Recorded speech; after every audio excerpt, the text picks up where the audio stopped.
Hello, नमस्कार सर्वांना. स्वागत आहे तुमचं आपल्या करंट अफेअर एमपीएससी या युट्यूब चॅनलवरती. तर मागील पार्टमध्ये आपण जे काही 15 प्रश्न बघितलेले होते इकॉनॉमिक्स अर्थशास्त्र या विषयाचे, त्याचप्रमाणे आपण पार्ट 3 मध्ये सुद्धा काही नवीन प्रश्न घेऊन आलो आहोत. आयोगाच्या पेपरनुसार हे प्रश्न असणार आहेत. नक्कीच तुम्हाला याचा पेपरमध्ये फायदा होईल. तर मित्रांनो, शेवटपर्यंत हा जो व्हिडिओ आहे तो बघा. आणि प्रश्न कशा पद्धतीने असतात, दोघी लँग्वेज मध्ये आहे, इंग्लिश आणि मराठी दोन्ही लँग्वेज मध्ये आहे जे प्रश्न आहे ते असणार आहेत. तरी आपण बघूयात एक एक प्रश्न. पहिला प्रश्न बघा, 31 नंबरचा. म्हणजे ऑलरेडी आपण 30 प्रश्न घेतलेले आहेत.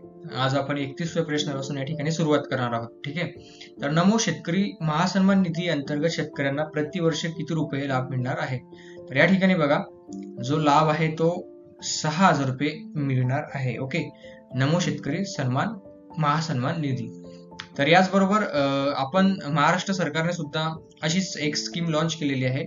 त्यामध्ये सुद्धा सरकार जे शेतकरी आहे त्यांना 6,000 रुपये ही दरवर्षी देत असते. आणि हे जे आहे 6,000 रुपये केंद्र देत असते. म्हणजे केंद्राचे 6,000 आणि राज्याचे 6,000 असे मिळून शेतकऱ्यांना 12,000 रुपये दरवर्षी मिळत असतात. नेक्स्ट, 32 नंबरचा प्रश्न बघा. खाली दिलेल्या विधानांपैकी बरोबर विधाने निवडा. आता या ठिकाणी आपल्याला काय विचारलेलं आहे की जी काही विधाने दिलेली आहे आपल्याला, या ठिकाणी आपल्याला राईट स्टेटमेंट जे आहे ते या ठिकाणी चूज करायचं आहे. तर स्टेटमेंट बघूयात. राष्ट्रीय अर्थव्यवस्थेला पूरक ठरेल अशा पातळीवर लोकसंख्या स्थिर करण्याच्या उद्देशाने 1952 मध्ये कुटुंब नियोजनाचा कार्यक्रम सुरू करण्यात आला. अगदी बरोबर आहे. 1952 मध्ये ज्या वेळेस लोकसंख्या एकदम झपाट्याने वाढत होती त्यावेळेस 1952 मध्ये कुटुंब नियोजनाचा कार्यक्रम हा सुरू करण्यात आला होता. त्यानंतर स्टेटमेंट ब बघा. दुसरे राष्ट्रीय लोकसंख्या धोरण 15 फेब्रुवारी 2000 रोजी जाहीर करण्यात आले. बरोबर आहे. दोन्ही जे स्टेटमेंट आहेत ते करेक्ट आहे. म्हणून या प्रश्नाचं जे उत्तर आहे ते दोन्ही बरोबर आहेत. म्हणजेच काय, तर पहिलं राष्ट्रीय धोरण कधी होतं, तर मग 1976 मध्ये जे आहे फर्स्ट पॉप्युलेशन पॉलिसी म्हणजे पहिले राष्ट्रीय धोरण जे आहे ते 1976 मध्ये लॉन्च केलं गेलं होतं. आणि दुसरं राष्ट्रीय धोरण जे आहे ते 2000 मध्ये लॉन्च केलं गेलं होतं. एवढं लक्षात ठेवा. नेक्स्ट, 33 नंबरचा प्रश्न बघा. पुढीलपैकी कोणत्या पंचवार्षिक योजनेत एकूण खर्चापैकी सर्वाधिक खर्च हा ऊर्जा क्षेत्रावरती करण्यात आला? म्हणजे काय, तर पॉवर सेक्टरवरती. तर आपल्याला माहित आहे की 7वी योजना प्लस 6वी योजना आणि 8वी योजना म्हणजे अ, ब आणि क हे जे आहे, अ ब क हे जे ऑप्शन आहे हे करेक्ट आहे. म्हणजे ऑप्शन नंबर 1. तर या ठिकाणी बघा, 6वी योजना जी आहे तिचा कार्यकाळ जो होता तो 1980 ते 85 या दरम्यान ही 6वी योजना राबवण्यात आली होती. त्याचबरोबर 7वी योजना जी आहे तिचा कार्यकाळ 1985 ते 90 हा तिचा कार्यकाळ आहे. त्याचबरोबर 8वी योजना 1992 ते 1997 पर्यंत राबवण्यात आली होती. आणि 10वी योजना जी आहे तिचा कार्यकाळ जो आहे तो 2002 ते 2007 पर्यंत. आणि त्या ठिकाणी जी आहे 10वी योजना, या योजनेमध्ये सर्वाधिक खर्च हा समाजसेवेवरती म्हणजे सामाजिक सेवेवरती सर्वाधिक खर्च हा करण्यात आला होता. म्हणून या प्रश्नाचं जे आन्सर आहे ऑप्शन नंबर 1 अ ब क हे आहे. ओके. नेक्स्ट, 34 नंबरचा प्रश्न बघा. 8व्या पंचवार्षिक योजनेमध्ये डॅश डॅश डॅश या ठिकाणी दिलेलं आहे. म्हणजे काय घडलेलं आहे या ठिकाणी आपल्याला स्टेटमेंट दिलेले आहे. स्टेटमेंट मधून आपल्याला करेक्ट या ठिकाणी चूज करायचं आहे. तर बघा, पहिलं स्टेटमेंट. दुर्गम भागात राहणाऱ्या कुटुंबातील किमान 2 जणांना किमान 100 दिवसाचा रोजगार पुरविणारी आश्वासित मजुरी रोजगार योजना सुरू करण्यात आली. बरोबर. त्यानंतर 15 ऑगस्ट 1995 पासून मध्यान्ह आहार योजना सुरू करण्यात आली. हे पण बरोबर आहे. म्हणजे mid day meal scheme was introduce from 15 August 1995. Okay. तर या ठिकाणी बघा, दोन्ही जे ऑप्शन आहे अ आणि ब म्हणजे काय, 1 आणि 2 दोन्ही सत्य आहे. तर या ठिकाणी बघा, आपण जर विचार केला तर जी 8वी पंचवार्षिक योजना आहे तिचा कार्यकाळ जो होता 1992 ते 1997. ठीक आहे. आणि या ठिकाणी जे प्रतिमान जे वापरलं गेलं, LPG जे प्रतिमान वापरलं गेलं ते आहे जॉन डब्ल्यू मिलर. एवढं लक्षात ठेवा. आणि त्यानंतर याच योजनेच्या काळामध्ये जे 1989 ते 91 मध्ये आर्थिक अस्थिरतेचा काळ होता. त्यानंतर 1990 ते 1992 पर्यंत जी वार्षिक योजना या ठिकाणी राबविण्यात आली. तर का? तर आर्थिक अस्थिरतेचा काळ असल्यामुळे 1990 ते 1992 पर्यंत वार्षिक योजना या ठिकाणी राबवण्यात आली. आणि याच 8व्या पंचवार्षिक योजनेच्या काळामध्ये 1 जानेवारी 1995 ला भारत हा WTO चा सदस्य झाला. म्हणजे काय? वर्ल्ड ट्रेड ऑर्गनायझेशनचा सदस्य त्या ठिकाणी भारत झालेला आहे. एवढं लक्षात ठेवा. नेक्स्ट बघा 35वा प्रश्न. 2022-23 मध्ये सर्वाधिक निर्यात करणाऱ्या राज्यांचा चढता क्रम लावा. आता या ठिकाणी बघा जे सर्वाधिक एक्सपोर्टिंग स्टेट आहेत त्यांच्याबद्दल आपल्याला या ठिकाणी चढता क्रम विचारलेला आहे. तर बघा सर्वात जास्त जे एक्सपोर्ट केलं जाते ते गुजरातमध्ये केलं जाते. बरोबर. गुजरातमध्ये सर्वाधिक जास्त जे आहे ते एक्सपोर्ट केलं जाते. आपल्याला बघा चढता क्रम विचारलेला आहे, त्यामुळे आपल्याला या गुजरातवरूनच पहिल्या या प्रश्नाचा आन्सर जे आहे ते मिळालेला आहे. ऑप्शन नंबर 1 उत्तर प्रदेश, कर्नाटक, तामिळनाडू, महाराष्ट्र आणि गुजरात. आता बघा गुजरातमध्ये जे आहे ते 33% एक्सपोर्ट केलं जाते. बरोबर. त्यानंतर महाराष्ट्रामध्ये 16%, त्यानंतर तामिळनाडू 9%, त्यानंतर कर्नाटका 6% आणि उत्तर प्रदेश 4.8%. ओके, एवढं लक्षात ठेवा. त्यानंतर आपल्याला जर विचारलं की टॉप स्टेट इन FDI, आता फॉरेन डायरेक्ट इन्व्हेस्टमेंट मध्ये सर्वाधिक टॉप स्टेट कोणती आहे, तर या ठिकाणी महाराष्ट्र जे आहे ते 1 नंबरवरती आहे. त्यात 30% FDI ही महाराष्ट्रामध्ये येत असते, पूर्ण भारतामध्ये. ठीक आहे. त्यानंतर कर्नाटकामध्ये 22%, गुजरातमध्ये 17% आणि दिल्लीमध्ये 13% आणि तामिळनाडूत 5% त्या ठिकाणी FDI ही येत असते. ओके. नेक्स्ट बघा या ठिकाणी होता चार्ट ऑलरेडी, तुम्ही बघू शकता. गुजरात 33%, महाराष्ट्र 16%, तामिळनाडू 9%, कर्नाटका 6% आणि उत्तर प्रदेश 4.8%. ओके. नेक्स्ट 36वा प्रश्न बघा.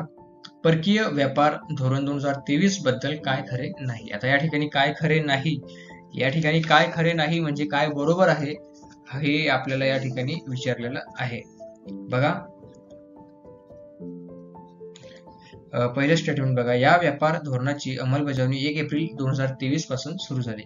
आता काय, तर परकीय व्यापार धोरण म्हणजे काय? फॉरेन ट्रेड पॉलिसी, याबद्दल आपल्याला विचारलेलं आहे. बरोबर आहे. 1 एप्रिल 2023 पासून या फॉरेन ट्रेड पॉलिसीची सुरुवात झाली. त्यानंतर 2030 पर्यंत देशाची निर्यात $5 ट्रिलियन पर्यंत वाढवण्याचे नियोजन आहे. आता या ठिकाणी हे जे स्टेटमेंट आहे हे 5 ट्रिलियन नाही, तर या ठिकाणी 2 ट्रिलियन. ओके, $2 ट्रिलियन पर्यंत वाढवण्याचे नियोजन आहे. त्यानंतर या धोरणामध्ये EPC ची एक्सपोर्ट प्रमोशन कॅपिटल गुड्स ही योजना अधिक सुसंगत बनवण्यात आली. बरोबर आहे. म्हणून या प्रश्नाचं जे आन्सर आहे आपल्याला मिळालेला आहे ऑलरेडी, ऑप्शन नंबर 2 या प्रश्नाचं उत्तर आहे, राईट आन्सर आहे. तर 2030 पर्यंत देशाची निर्यात ही $2 ट्रिलियन पर्यंत वाढवण्याचे नियोजन आहे. ओके. नेक्स्ट 37 नंबरचा प्रश्न बघा. जमीन सुधारणा अंतर्गत पुढीलपैकी कोणत्या उपायांचा समावेश होतो. आता या ठिकाणी जे काही जमीन सुधारणा असतात आपण त्याला बोलतो लँड रिफॉर्म्स. ओके. तर या ठिकाणी बघा जे आहे मध्यस्थांचे उच्चाटन. बरोबर. त्यानंतर कमाल जमीन धारणेवरील मर्यादा म्हणजे काय बोलतो आपण त्याला, limitation on maximum selling limit on land holding. Okay. त्यानंतर जमिनीचे एकत्रीकरण, कन्सोलिडेशन ऑफ लँड. म्हणून या प्रश्नाचं जे आन्सर आहे ते ऑप्शन नंबर 4 ब आणि क बोथ आर करेक्ट हे आहे. नेक्स्ट 38 नंबरचा प्रश्न बघूयात. गाडगीळ मुखर्जी सूत्र हे मुख्यतः पुढीलपैकी कशाशी संबंधित आहे. आता आपल्याला विचारलेलं आहे गाडगीळ आणि मुखर्जी सूत्राबद्दल. तर हे जे सूत्र आहे हे प्रादेशिक असमतोल म्हणजे आपण त्याला बोलतो रिजनल इम्बॅलन्स असं म्हणतो. आता यांनी काय सांगितलं, तर यांनी असं सांगितलं आहे की जे काही केंद्रामार्फत राज्यांना पैसा दिला जातो तो पैसा कशा स्वरूपात दिला पाहिजे ते सूत्र गाडगीळ आणि मुखर्जी यांनी सांगितलेले आहे. आपण त्याला प्रादेशिक असमतोल किंवा रिजनल इम्बॅलन्स सुद्धा म्हणतो. म्हणून या प्रश्नाचं जे आन्सर आहे ते ऑप्शन नंबर 2 हे आहे. नेक्स्ट 39 नंबरचा प्रश्न बघा. दिलेल्या विधानांमधून चुकीची नसणारी विधाने या ठिकाणी आपल्याला निवडायची आहे. चुकीची नसणारी म्हणजे काय, तर बरोबर असणारी, बरोबर कोणती आहे ती विधाने या ठिकाणी निवडायची आहे. तर बघा स्टेटमेंट दिलेले आहेत. पहिलं स्टेटमेंट, भारत हा जगातील डाळीच्या उत्पादन, उपभोग व निर्यातीत प्रथम क्रमांकावरती आहे. तर या ठिकाणी जे पहिलं स्टेटमेंट आहे ते चुकीचं आहे, कारण की भारत हा निर्यातीत नाही तर आयातीमध्ये प्रथम क्रमांकावरती आहे. बरोबर. त्यानंतर आपल्याला या ठिकाणी बघा ऑप्शन नंबर ए जे आहे हे चुकीचं आहे. मग ऑप्शन नंबर ए जे आहे ते ऑप्शन मध्ये आपल्याला येणार नाही, म्हणून बघा या ठिकाणी आपण डायरेक्ट दोन जे ऑप्शन आहेत ते इलिमिनेट या ठिकाणी करू शकतो, ऑप्शन नंबर 1 आणि ऑप्शन नंबर 4. त्यानंतर बघा ब पण राईट आहे, कारण की आता बघा 2 ऑप्शन आहे, 3 आणि 4 मध्ये ब दिलेला आहे, म्हणजे ब पण एकदम राईट आहे. यावरती काही आपण काहीच या ठिकाणी डाऊट नाही घेऊ शकत. ब हे स्टेटमेंट जे आहे राईट आहे. भारत दूध उत्पादनात जगात प्रथम क्रमांकावरती येतो. बरोबर. त्यानंतर बघा आपल्याला फक्त क आणि ड मध्ये बघायचं आहे. तर भारत हा गहू व तांदूळ उत्पादकात दुसऱ्या क्रमांकावरती, तर ऊस उत्पादनात प्रथम क्रमांकावरती आहे. आता या ठिकाणी बघा, तर भारत हा ऊस उत्पादनामध्ये प्रथम नाही तर द्वितीय क्रमांकावरती आहे. तर भारत हा ऊस उत्पादनात द्वितीय क्रमांकावरती आहे आणि प्रथम क्रमांकावरती आहे ब्राझील. ओके, म्हणून या प्रश्नाचं जे आन्सर आहे ते ऑप्शन नंबर 2 ब आणि ड. ओके. देशात 10वी कृषी गणना 2015-16 या कालावधीत पार पडली. बरोबर आहे, आपण ऍग्रिकल्चर सेन्सस बोलतो त्याला, ते 2015-16 या कालावधीत पार पडली. ओके. नेक्स्ट 40 नंबरचा प्रश्न बघा. खालील विधाने अभ्यासा व चूक नसणाऱ्या विधानांचा पर्याय निवडा. आता चूक नसणारा म्हणजे काय, तर बरोबर. बघा अ स्टेटमेंट, सार्वजनिक उपक्रमांना महारत्न हा दर्जा 1997 पासून देण्यात आला. अगदी चुकीचं स्टेटमेंट आहे, अगदी चुकीचं आहे, कारण की सार्वजनिक उपक्रमांना महारत्न हा दर्जा 2010 पासून देण्यात आला आहे, म्हणून जे स्टेटमेंट अ जे आहे हे रॉंग आहे. ओके. आता अ जे स्टेटमेंट आहे जे रॉंग आहे त्याच्यामुळे आपले बघा या ठिकाणी ऑप्शन नंबर 3 गेलं, ऑप्शन नंबर 2 गेलं अ असल्यामुळे, त्याच्यानंतर ऑप्शन नंबर 4 पण गेलं अ असल्यामुळे. डायरेक्ट आपलं आन्सर येते या ठिकाणी ब आणि क. हिला बोलतात इलिमिनेशन सिस्टम, इलिमिनेशन पद्धत. इलिमिनेट करून आपण या प्रश्नाचं उत्तर देऊ शकतो, म्हणून या प्रश्नाचा आन्सर आहे ब आणि क. आता बघूयात जे काही बाकी स्टेटमेंट दिलेले आहेत. महारत्न दर्जा प्राप्त करण्यासाठी नवरत्न दर्जा प्राप्त कंपनीचा मागील 3 वर्षातील सरासरी निव्वळ नफा 5,000 कोटीपेक्षा जास्त असावा. बरोबर, म्हणजे 5,000 कोटी ज्या कंपनीचा नफा आहे त्या कंपनीला महारत्न कंपनीचा दर्जा हा दिला जातो. ओके. त्यानंतर सध्या मार्च 2024 पर्यंत भारतात 13 महारत्न कंपन्या आहेत. बरोबर आहे. आता मार्च 2023 पर्यंत 13 कंपन्या होत्या. आता मार्च 2025 चा जर विचार केला आपण तर 14 कंपन्या आहेत. ओके. आता 2025 मध्ये महारत्न कंपन्या जर विचारला तर किती आहे, 14. कारण की जी 13वी महारत्न कंपनी आहे OIL म्हणजे काय, तर ऑइल इंडिया लिमिटेड, हिला ऑगस्ट 2023 मध्ये महारत्न कंपनीचा दर्जा दिला गेला होता. तेव्हा 13 होत्या आणि आता 14वी महारत्न कंपनी बनलेली आहे HAL म्हणजे हिंदुस्तान एरोनॉटिक्स लिमिटेड. ओके, एवढं लक्षात ठेवा. नेक्स्ट 41 नंबरचा प्रश्न बघा. केंद्र सरकारने घेतलेल्या कर्जाचे प्रत्यक्ष किंवा अप्रत्यक्षपणे म्हणजे डायरेक्ट अँड इनडायरेक्ट ओझे म्हणजे काय, बर्डन, हे पुढीलपैकी कोणत्या घटकांना सहन करावे लागते. आता काय विचारलं आहे, प्रत्यक्ष आणि प्रत्यक्ष जे बर्डन आहे, ओझे आहे, पुढीलपैकी कोणत्या व्यक्तीला सहन करावे लागते. आता बघा स्टेटमेंट, व्यावसायिक आणि उद्योजक म्हणजे प्रोफेशनल बिझनेसमॅन आहेत ते टॅक्स भरतात, म्हणजे त्यांना बर्डन म्हणजे ओझे सहन करावे लागते. त्यानंतर नोकरदार वर्ग ते पण टॅक्स भरतात, त्यांना पण बर्डन ओझे सहन करावे लागते. आणि करदाते म्हणजे टॅक्स पेयर, म्हणजे या प्रश्नाचं जे आन्सर आहे वरीलपैकी सर्व. आता या ठिकाणी बघा जे काही इन्कम टॅक्स स्लॅब मध्ये येतात ना, म्हणजे जे इन्कम टॅक्स स्लॅब मध्ये बसतात हे सर्व कर्जाचे प्रत्यक्ष किंवा अप्रत्यक्ष ओझे त्यांना सहन करावे लागते. बरोबर. म्हणजे काय तर प्रत्यक्ष किंवा अप्रत्यक्ष ओझे बर्डन मध्ये येतात व त्यांना बर्डन सहन करावे लागते. म्हणून या प्रश्नाचे जे आन्सर आहे ते वरीलपैकी सर्व. नेक्स्ट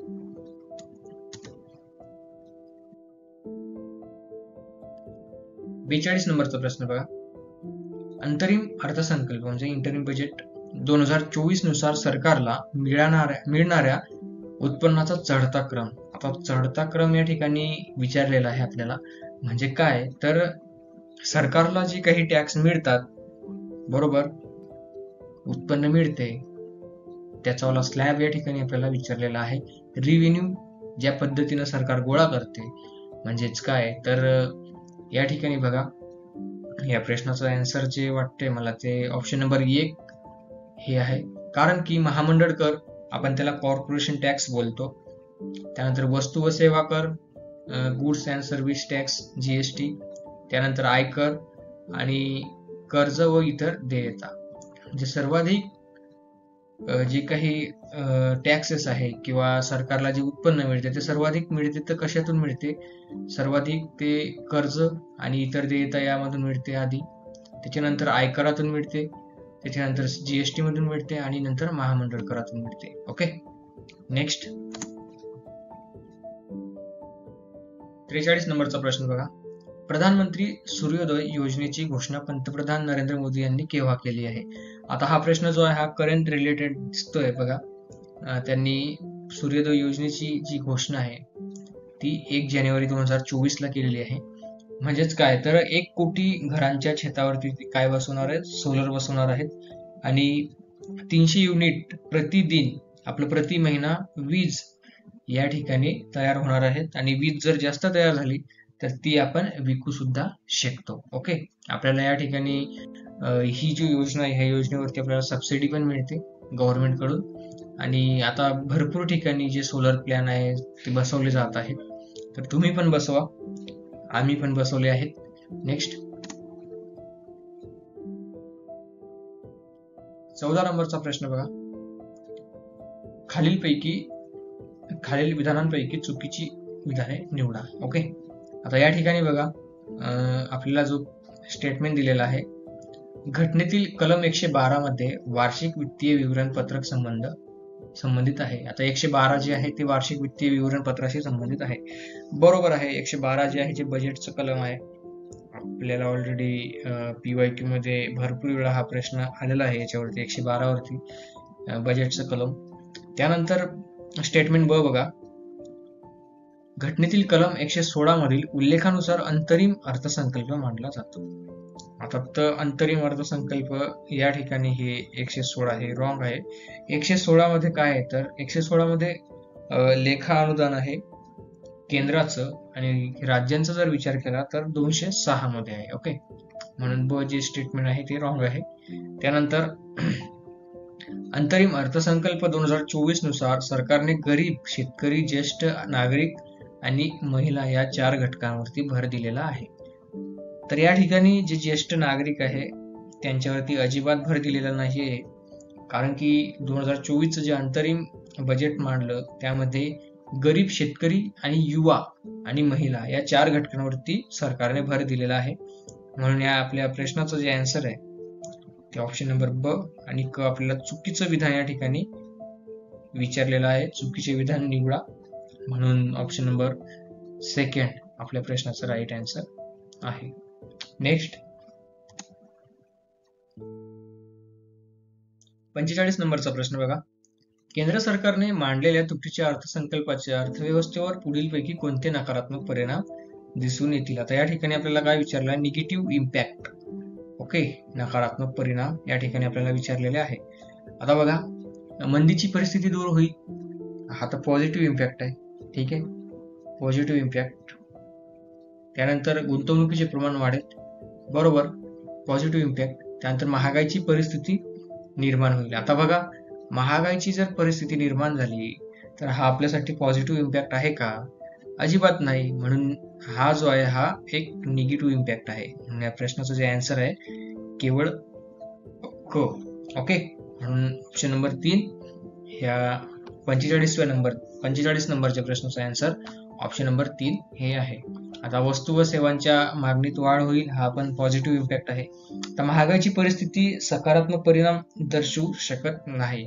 आपण असं लक्षात ठेवू शकतो की जी महागाईची परिस्थिती आहे ती कधीच सकारात्मक परिणाम दर्शवू शकत नाही.